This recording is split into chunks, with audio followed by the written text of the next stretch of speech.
महीने से। इस वक्त की बड़ी खबर आपको बता दें, रूस यूक्रेन युद्ध पर बड़ी खबर। महायुद्ध ब्रेकिंग के जरिए आपको बता रहे हैं, रूस ने 2 लड़ाकू विमान भेजे हैं। फिनलैंड स्वीडन में ये विमान भेजे गए हैं। रूस की तरफ से 2 लड़ाकू विमान भेजे गए हैं। दोनों विमान पर परमाणु बम थे। ये बहुत बड़ी खबर है। परमाणु युद्ध की आशंका बढ़ चुकी है। रूस यूक्रेन युद्ध से जुड़ी बड़ी खबर हम आपको बता रहे हैं। रूस ने 2 लड़ाकू विमान भेजे हैं और ये दोनों लड़ाकू विमान फिनलैंड स्वीडन में भेजे गए हैं। दोनों विमान पर परमाणु बम थे। परमाणु बम दोनों विमानों में भेजे गए हैं। इससे पहले भी हमने देखा कि समंदर में सबमरीन रूस की तरफ से उतारी गई हैं और परमाणु युद्ध की आशंका गहरा गई है, क्योंकि अगर परमाणु युद्ध होता है तो फिर इसकी पूरी दुनिया इसकी चपेट में आएगी। रूस लगातार परमाणु युद्ध की धमकी दे रहा है और दोनों विमान पर परमाणु बम थे जिसको रूस ने भेजा है। ये विमान स्वीडन में भेजे गए हैं। ये इस वक्त की बहुत बड़ी खबर है। रूस ने 2 लड़ाकू विमान भेजे हैं और दोनों में परमाणु बम थे। फिनलैंड स्वीडन में ये विमान भेजे गए हैं।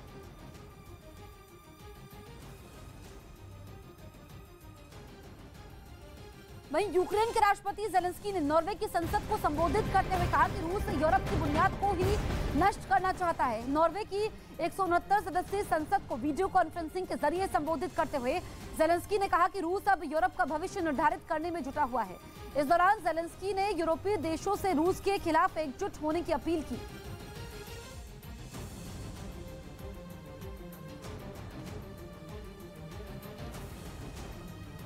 यूक्रेन के एक ऐसे फौजी का चेहरा पहली बार सामने आया जिसने स्नेक आइलैंड पर सरेंडर करने से इनकार किया था। दोनों देशों की सेनाओं के बीच हुई बातचीत की ऑडियो रिकॉर्डिंग इंटरनेट पर खूब वायरल हुई थी। स्नेक आइलैंड यूक्रेन के दक्षिण में एक छोटा सा टापू है जिस पर जंग छिड़ने के बाद रूस की फौज ने सबसे पहले कब्जा किया था। वहां मौजूद यूक्रेन के जहाज पर मौजूद नौसैनिकों से बातचीत का ऑडियो इंटरनेट पर खूब वायरल हुआ था।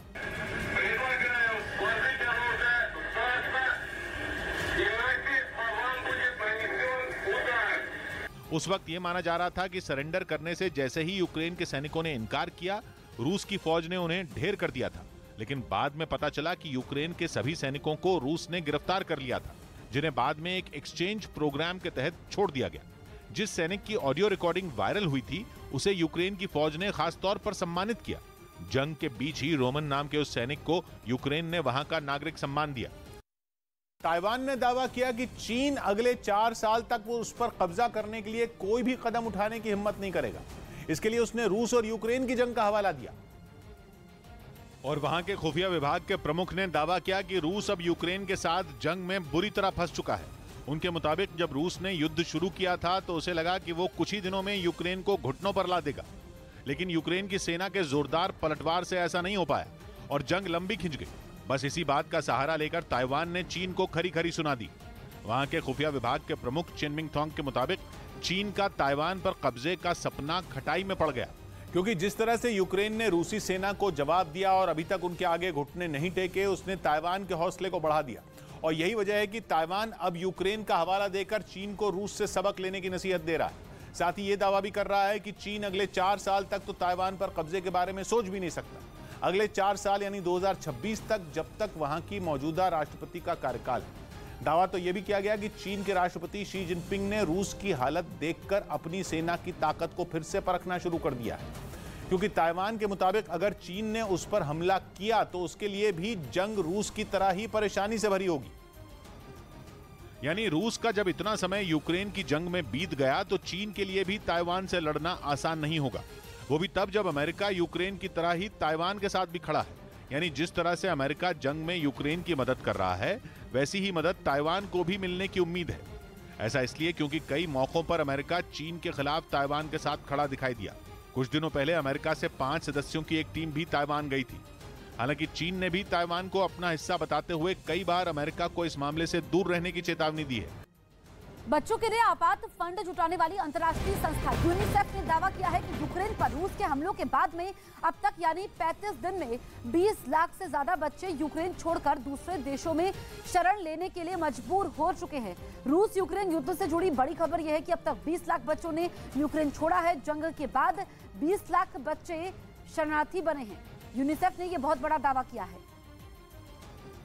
यूक्रेन जंग में शामिल सैनिकों का हौसला बढ़ाने के लिए रूसी वायुसेना के पैराट्रूपर्स ने हवा में Z और V का निशान बनाया। क्योंकि रूस की सेना जब यूक्रेन में घुसी थी तो उस दौरान रूसी टैंकों और बख्तरबंद गाड़ियों पर अंग्रेजी के यही 2 अक्षर लिखे थे, जो आगे चलकर रूस के समर्थन का प्रतीक बन गए। और इसी वजह से जंग में शामिल रूस के सैनिकों का हौसला बढ़ाने के लिए रूसी वायुसेना के पैराट्रूपर्स ने आसमान में Z और V का निशान बनाया। इसका एक वीडियो भी जारी किया गया जिसमें रूस के समारा इलाके में मौजूद एयरबेस से रूसी सेना का एक हेलीकॉप्टर उड़ान भरता दिखा। हेलीकॉप्टर के अंदर कई पैराट्रूपर नजर आए जिन्होंने छलांग लगाने से पहले एक दूसरे का हौसला बढ़ाया। इसके बाद जैसे ही हेलीकॉप्टर 3000 मीटर की ऊंचाई पर पहुंचा, पैराट्रूपर्स ने एक के बाद एक हवा में छलांग लगा दी। हवा में पहुंचने के बाद सबसे पहले उन्होंने एक दूसरे के हाथों और पैरों को पकड़कर V का निशान बनाया। थोड़ी देर बाद उनके साथ कुछ और पैराट्रूपर जुड़ गए, जिसके बाद उन्होंने हवा में अंग्रेजी का Z अक्षर बनाया। बाद में सभी लोग पैराशूट की मदद से सुरक्षित जमीन पर आ गए। अपने कब्जे वाले खेरसौन में रूस की सेना ने वहां के लोगों तक राहत पहुंचाने का काम तेज कर दिया, जिसका सबूत पेश करने के लिए रूस ने सोशल मीडिया पर एक वीडियो शेयर किया, जिसमें रूस के कुछ सैनिक खेरसौन में रहने वाले लोगों को उनकी जरूरत का सामान बांटते नजर आए। इसके लिए उन्होंने एक जगह काउंटर लगा लिया और वहां पहुंचे लोगों में तरह तरह की चीजें बांटी, जैसे कि खाने पीने का सामान और बच्चों की कुछ पसंदीदा चीजें भी। रूसी फौजियों ने न सिर्फ वहां खड़े रहकर बल्कि वहां से गुजर रहे लोगों के पास जाकर भी उन्हें राहत का सामान दिया। जो तस्वीरें सामने आई उनमें कई महिलाएं थैले भरकर वहां से सामान ले जाती दिखी। उन लोगों में महिलाओं के अलावा बुजुर्ग और छोटे छोटे बच्चे भी शामिल रहे। रूस के कब्जे वाले खेरसौन में रह रहे लोगों की परेशानी को दूर करने के लिए ये कदम उसकी तरफ से उठाया गया। तो वहीं मारिउपोल के बाद इरपिन शहर में भी रूस और यूक्रेन की फौज के बीच भीषण जंग हुई है। इस लड़ाई में यूक्रेन ने इरपिन के ज्यादातर हिस्सों को रूस के कब्जे से आजाद करवाने का दावा किया, मगर कई लोग इस जंग में मारे गए, जिनके शवों को राहत टीमों ने गोलाबारी के बीच ही अपने कब्जे में लिया और फिर एम्बुलेंस के जरिए उन्हें अस्पताल भिजवाया। इरपिन के एक इलाके से जो तस्वीर सामने आई उसमें हर तरफ सिर्फ जंग से हुई तबाही और बर्बादी नजर आई। कहीं कबाड़ में तब्दील हो चुकी कारें दिखी तो कहीं टूटा हुआ ओवरब्रिज नजर आया। बताया गया कि वहां यूक्रेन और रूसी फौज के बीच घंटों सीधी टक्कर हुई, जिससे पूरा इलाका थर्रा उठा। यूक्रेन की सेना का दावा है कि उसने वहां से रूसी सेना को खदेड़ दिया है, जिसकी पुष्टि इरपिन के मेयर ने भी की। यूक्रेन की मदद के लिए चंदा जुटाने की मुहिम में कई सितारे उतर आए। इस सिलसिले में इंग्लैंड के बर्मिंघम में एक कार्यक्रम किया गया, जिसमें यूक्रेन की गायक जमाला ने भी हिस्सा लिया, जहां उन्होंने अपने गीतों के जरिए यूक्रेन का दर्द लोगों के सामने रखा और गाना गाते हुए वो भावुक हो गई। इससे पहले जैसे ही वो दर्शकों से भरे स्टेडियम के मंच पर पहुंची तो लोगों ने तालियां बजाकर उनका स्वागत किया। इस दौरान जमाला के एक हाथ में माइक तो दूसरे हाथ में उनके देश यूक्रेन का झंडा दिखा। फिर वो मंच से ही इस झंडे को फहराती दिखाई दी। बताया गया कि जमाला यूक्रेन के उन लाखों लोगों में शामिल हैं जिन्हें रूस के हमले के बाद अपने देश यूक्रेन से भागना पड़ा। और इसी दौरान सुरक्षित ठिकाने की तलाश में वो यूके पहुंच गईं, जहां उन्होंने अपने देश के लिए मदद जुटाने का अभियान शुरू किया, जिसमें यूके के गायक एड शीरन और अमेरिकी गायक कमिला कबेयो ने भी उनका साथ दिया। ये दोनों जमाला के साथ इस कार्यक्रम में मौजूद रहे। इस दौरान दर्शकों को उनकी जुगलबंदी ऐसी पसंद आई कि वो झूमते नजर आए। बताया गया कि संगीत कार्यक्रम से कमाए गए पैसों से यूक्रेन के लोगों की मदद की जाएगी। खबर है कि अब तक जो अमेरिकी राष्ट्रपति बाइडेन पुतिन को सत्ता से बेदखल करने की बात कर रहे थे, उनकी खुद की कुर्सी छीनने के लिए बहुत बड़ा षड्यंत्र हो रहा। और ये चाल चलने में कोई और नहीं बल्कि खुद अमेरिका के पूर्व राष्ट्रपति डोनाल्ड ट्रंप लगे हैं। उन्होंने पुतिन से हाथ मिला लिया है और इसके लिए वो मोहरा बना रहे हैं जो बाइडेन के बेटे हंटर बाइडेन को। असल में ट्रंप ने एक दिन पहले एक अमेरिकी न्यूज चैनल को दिए इंटरव्यू में जो बाइडेन और उनके बेटे पर मॉस्को के पूर्व मेयर की पत्नी से $35 लाख यानी भारतीय रुपयों में लगभग 26.5 करोड़ रुपए की घूस लेने का आरोप लगाया। Why did the mayor of Moscow's wife give the Bidens, both of them, $3.5 million? आरोप है कि मॉस्को के पूर्व मेयर की पत्नी ने कंसल्टेंसी एग्रीमेंट के बदले जिस इन्वेस्टमेंट फर्म को पैसे दिए, हंटर बाइडेन उसके सह संस्थापक हैं। अब डोनाल्ड ट्रंप का दावा है कि उस डील के पीछे का राज पुतिन जानते हैं और वो इसका सच दुनिया के सामने रखें। I would think Putin would know the answer to that. I think he should release it. Trump के आरोपों का आधार 2020 की वो रिपोर्ट है जो अमेरिकी संसद के ऊपरी सदन सेनेट में उनकी रिपब्लिकन पार्टी के सांसदों ने बनाई थी। उसी रिपोर्ट में हंटर बाइडेन के मॉस्को के पूर्व मेयर की पत्नी से पैसों के लेन देन का जिक्र है, जो कि दावा है कि एक बड़ी कारोबारी हैं और उनके रूस की सरकार से काफी करीबी रिश्ते भी हैं। इसलिए डोनाल्ड ट्रंप आरोपों के पहाड़ लेकर बाइडेन और उनके परिवार पर टूटे हुए हैं। उनका सवाल यह है कि जब अमेरिका रूस के बड़े से बड़े कारोबारियों पर प्रतिबंध लगा रहा है तो फिर मॉस्को के मेयर की पत्नी अब तक बची हुई क्यों है। इतना ही नहीं, ट्रंप ये आरोप भी लगा चुके हैं कि बाइडेन रूस पर तगड़ी कार्रवाई इसलिए नहीं कर रहे क्योंकि उनका खुद का बेटा मॉस्को के कारोबारियों से डील करने पर फंसा हुआ है। तो क्या पुतिन के पास बाइडेन और उनके बेटे के ऐसे राज हैं जो अगर दुनिया के सामने आ गए तो उनका खुद का सिंहासन डोल सकता है? ये दावे सनसनीखेज हैं और शुरुआत से ही सवाल उठ रहे हैं कि अमेरिका क्यों रूस से लड़ने के लिए जंग में नहीं उतर रहा। ट्रंप का आरोप है कि रूस से बिजनेस डील की वजह से बाइडेन हाथ पर हाथ धरे बैठे हैं। रूसी सेना पर यूक्रेन का बड़ा हमला। यूक्रेन ने रूसी सेना पर बरसाए बम।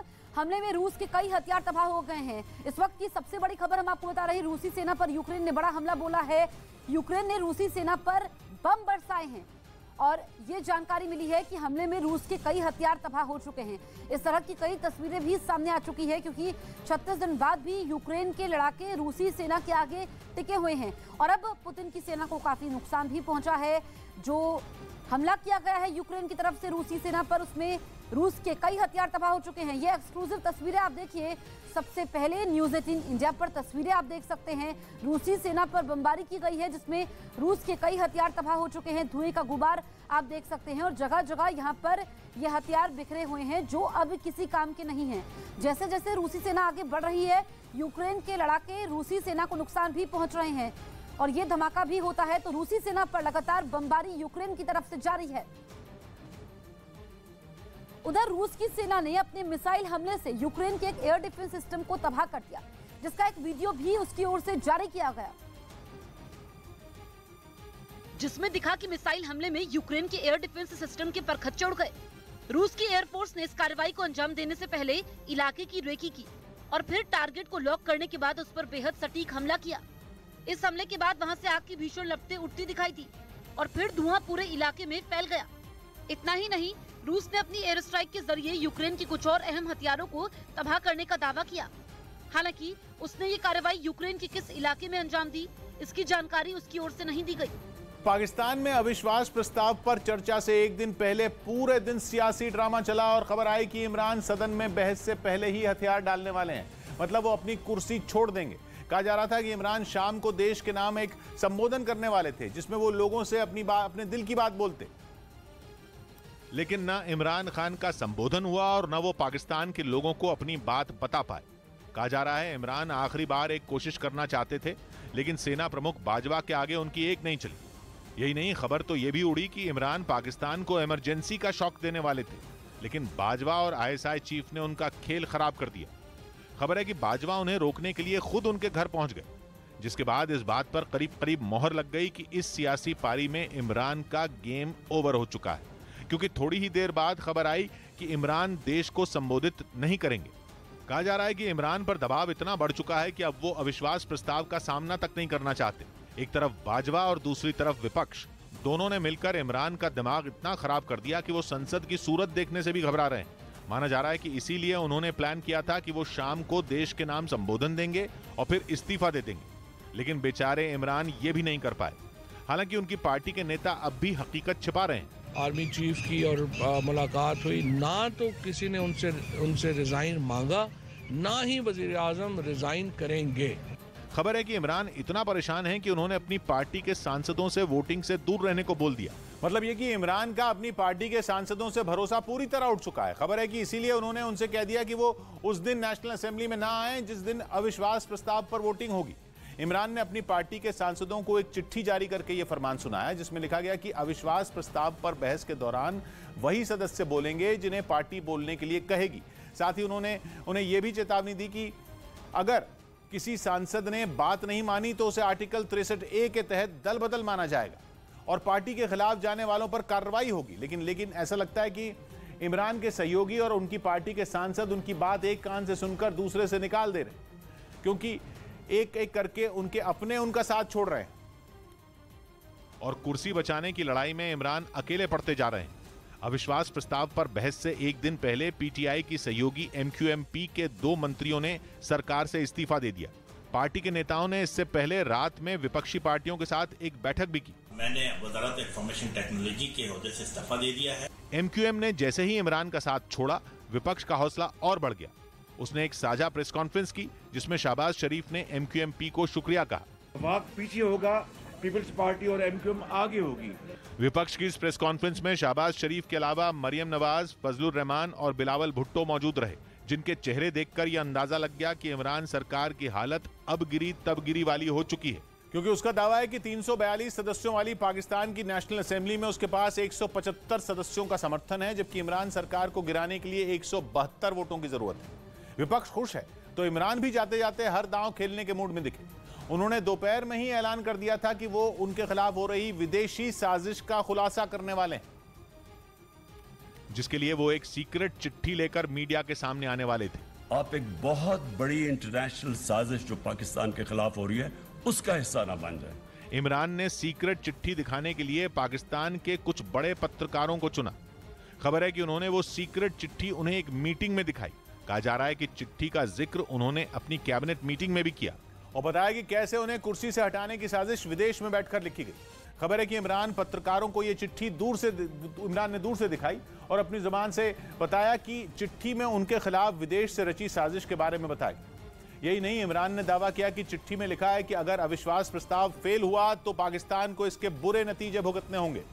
कहा जा रहा है कि इस बारे में इमरान ने पाकिस्तान की सुरक्षा एजेंसियों को भी जानकारी दी है। खबर है कि बैठक में इमरान ने यह भी कहा कि उन्हें रूस का दौरा करने से रोका गया था।